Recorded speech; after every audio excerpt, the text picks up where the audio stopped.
Hey guys, welcome back to the channel. As you guys can see, we're in the shop today. We'll be working on the Corvette, going over some project updates, some racing updates, some channel updates, and some other stuff. So you'll notice we have a bunch of boxes missing up there. We've managed to sell a couple parts on eBay and clear out some of the inventory. And what's weird about that is I haven't sold anything on eBay in like months.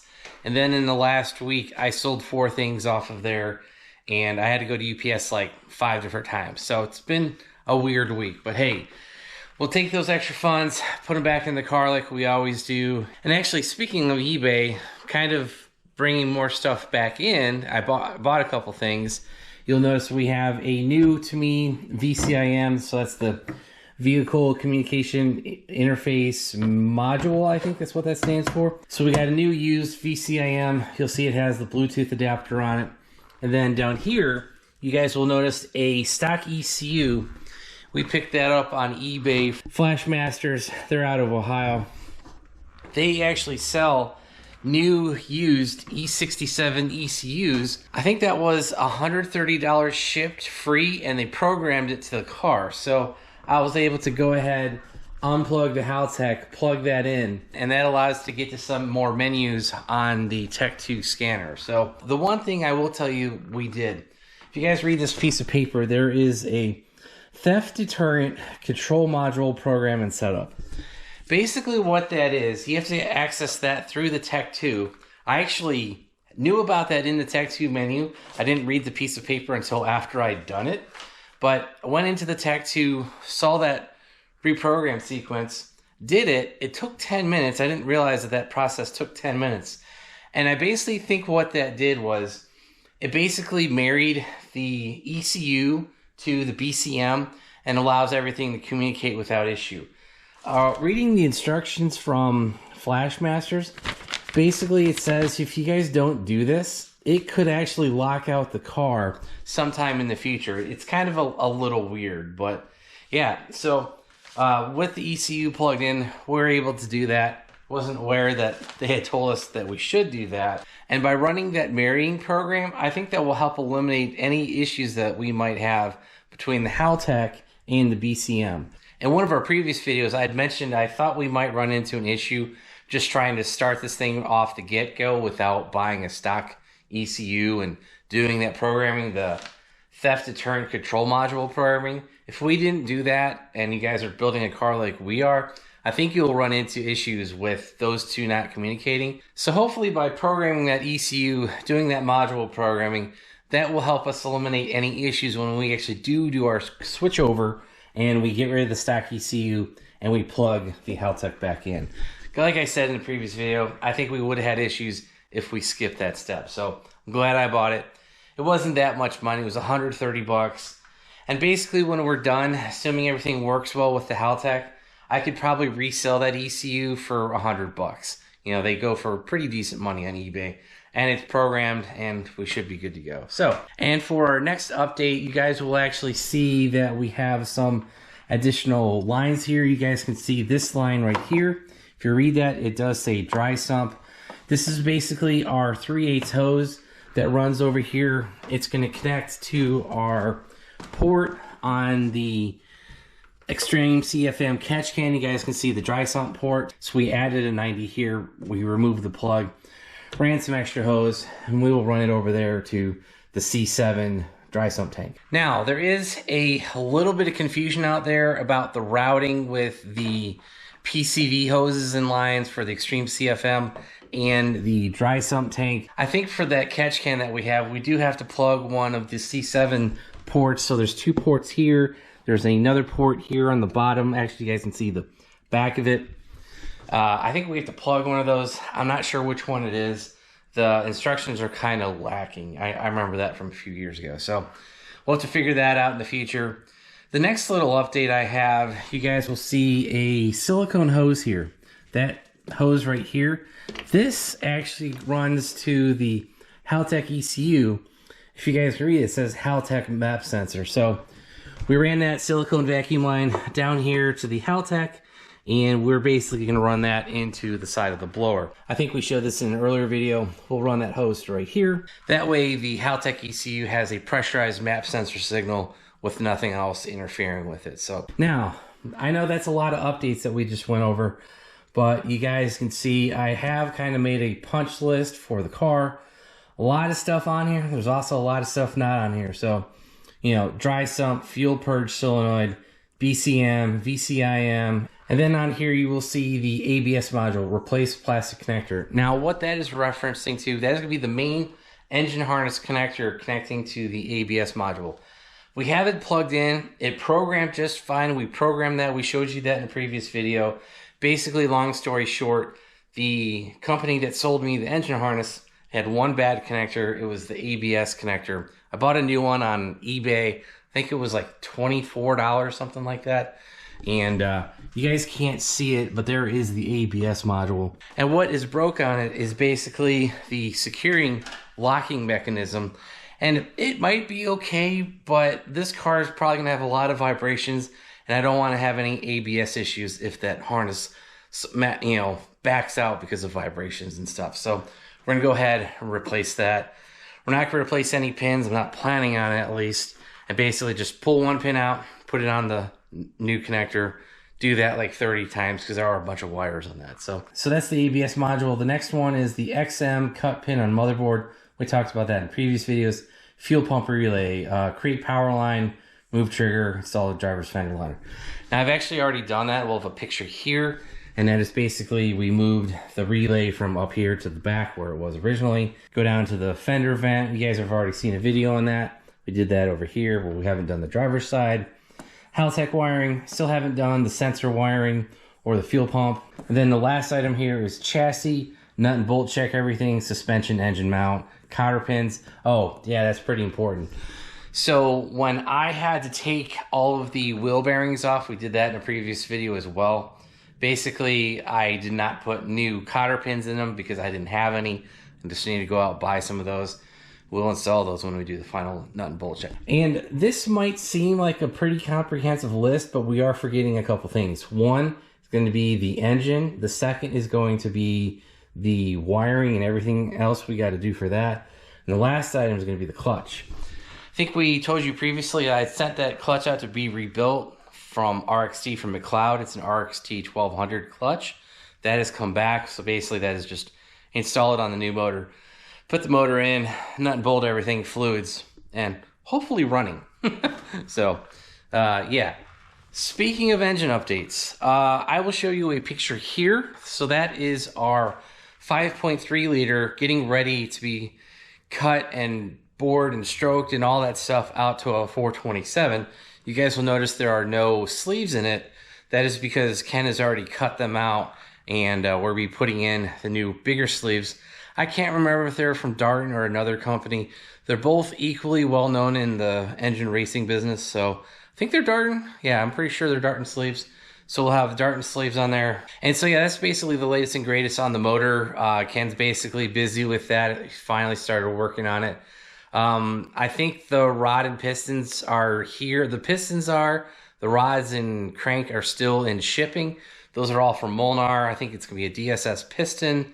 I don't know who's making the rings. The last item that we really need to make a decision on is the camshaft.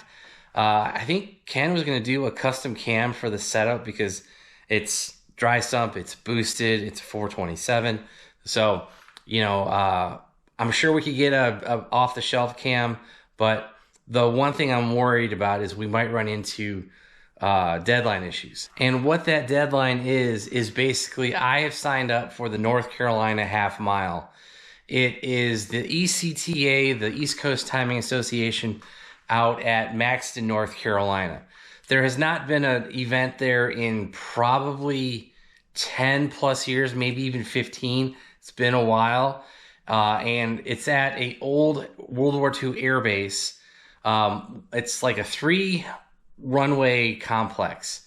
So one runway where they used to run their mile event, that was taken over by a private security firm that trained with the Army, because Fort Bragg is not far from there. Trained with the Army, Special Security Forces, stuff like that. So that mile runway is gone. And from what my understanding is, the ECTA has actually rented the main runway. So they've closed down traffic for that weekend, and they're going to be running a half-mile event. So I am registered for the North Carolina half mile. I think it's like June 5th and June 6th. It's like the very first weekend of June. So today is March 1st. That basically gives us 90 days to get this car ready. And so yeah, I'm basically going to be out here every night trying to get this thing done, and hopefully we get the motor in time. And that's kind of where I'm running into a dilemma with the camshaft. The crank rod and piston, that's all here. That should be fine. The camshaft. Last time I ordered a cam, it took 3 weeks, and I went with Commotion. Comp cams, I think, is like 8 weeks to 3 months. So I don't know. I'm a little nervous about this. And unfortunately, I registered back in January. So it's already been almost 8 weeks of me knowing about this. I've talked to Ken twice. He's aware of it. And so, yeah. So hopefully we can start knocking off some stuff off this list and, you know, get it done. So let's go ahead and start that. Dry sump fitting plus the line to the catch can. We did that. Fuel purge solenoid. Cut hard line, we did that. I would almost mark the second one off, the 5/16 line plus the fitting, but the line won't get here till tomorrow. Fuel pump relay, create power line, done. Move trigger, I've not done the fender liner, and we're going to do that tonight. I think that is about it for now. And so yeah, we knocked off 4 things, almost 5 things. I'm going to do this fender liner tonight, so there'll be 5 things off our list.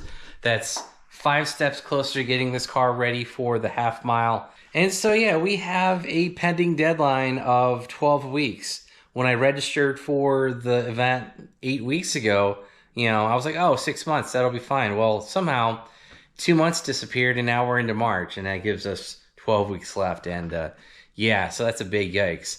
I'll be honest, guys, I think I can knock all this stuff out in the next few weeks. I think the car will be ready and done as far as we can. The thing I'm worried about is electrical gremlins, because this car is all basically brand new. We don't have an engine to turn the car over. So, you know, there's stuff figuring that out. Another thing to be worried about is the ECU itself, that whole setup. That hasn't been tested. You know, I've plugged into it. We've given it power, but, you know, that's going to be new. There's a buddy of mine that I recently became friends with on Facebook. His name is Rip That Vet Drew.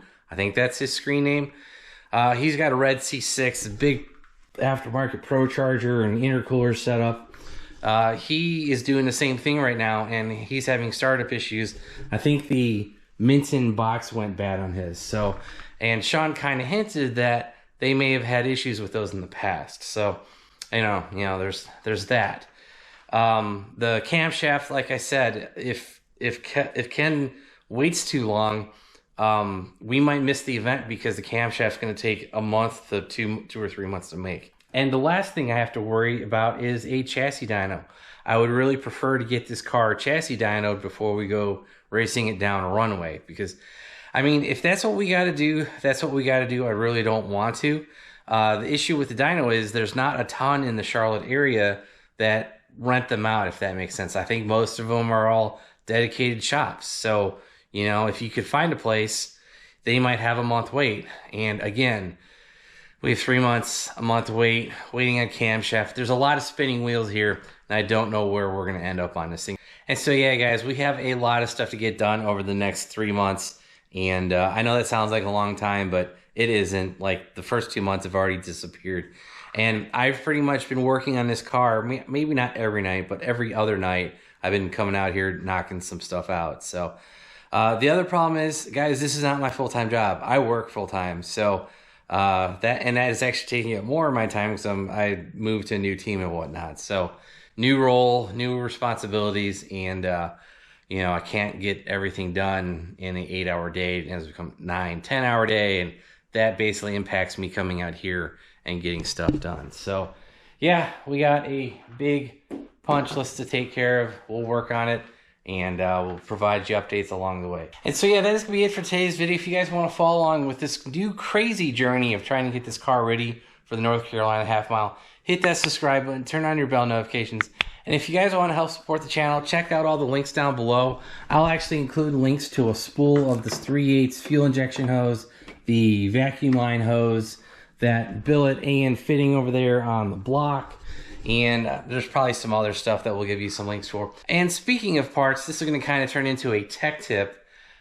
Basically, the fuel injection hose, this 3/8 fuel line, if you try to go to the auto parts store, they will charge you between $8 to $10 a foot. When you need 6 feet of it, it becomes 60 bucks. If you guys look on Amazon, type in the diameter and outside diameter you need, look for spools of it. I've done this twice now. I just bought 25 feet of 5/16 hose for, I think it was $30. This spool of 25 feet of 3/8 hose, I want to say that was like 20 some dollars. So way cheaper if you guys can wait a little bit. If you go online and go on Amazon, and I've been using the Daco brand, haven't had any issues with that, with it collapsing, with it falling apart. So yeah, it's just a little bit of a tech tip, and a way to save you guys money is buy spools of the hose that you need. Yes, it takes up some room when you're not using it, but eventually, if you're like me, you have enough projects, you will eventually use up all of it. And so yeah, also don't forget to check our website, BonecrrusherSS.com. Kind of like I said, we've moved some inventory. We've got plenty of C6 parts. We've got shirts, we got t-shirts, we got hats, all that stuff. It's all at the website, and that's gonna be it. Thanks, guys. Have a great one.